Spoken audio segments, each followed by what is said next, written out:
It was bad news for one of the Super GT cars. Sugio Matsuda then with a broken prop shaft right at the start of the race, but René Rast from pole position, then Marco Wittmann from the front row of the grid. René Rast soon converting that P1 from qualifying and pole position into the race lead with Marco Wittmann, Mike Rockefeller. Then it was Loic Duval and Jonathan Aberdeen in a ding-dong battle with Timo Glock as they headed towards turn number 2, and that battle intensified as they made their way through the turn. Timo Glock on the outside, Jonathan Aberdeen on the outside, arguing over that P5 position, as for the first time of asking, they head to the Parabolica. So Mike Rockefeller on the outside of Marco Wittmann then, but Marco Wittmann doing a good job in terms of defending at that point, but the exit that Mike Rockefeller got was sufficient for him to be able to put himself alongside the two-time DTM champion Marco Wittmann and go through to pick up that P2 place. Whilst those two were fighting, of course, René Rast was on his way, building up a couple of car lengths lead over the rest of the pack that were following, and Mike Rockefeller and Marco Wittmann weren't done with that battle for P2, as Marco Wittmann just a couple of laps later managed to put himself ahead of the Mike Rockefeller car.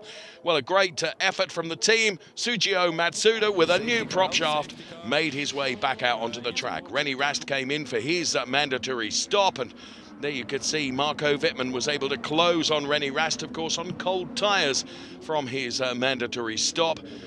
René Rast effectively P1 and Marco Wittmann effectively P2. It would be a retirement, sadly, for Philipp Eng, who just lost power, and that provoked a safety car. And that meant that René Rast and Marco Wittmann and Mike Rockefeller would have the rest of the pack right behind them as they go side by side for the Indy-style restart, which René Rast nailed perfectly.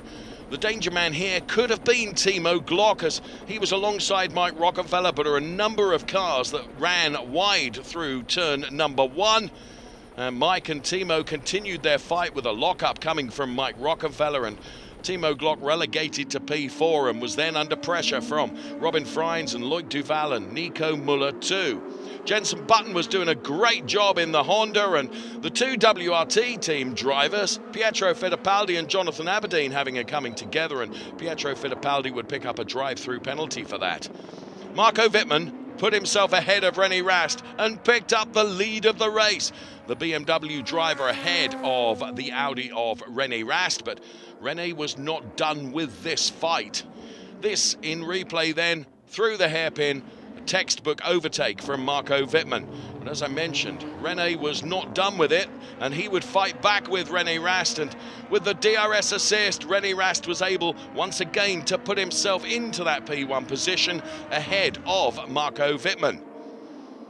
So the two that at the last round were still fighting in the championship, but René Rast sealed the championship at the Nürburgring and won his 7th race in DTM here at Hockenheim with Marco Wittmann in P2, and René Rast celebrated in front of a hugely appreciative crowd by doing lots and lots of donuts, and as you can hear, the crowd absolutely loved it. So another race win for the champion, René Rast.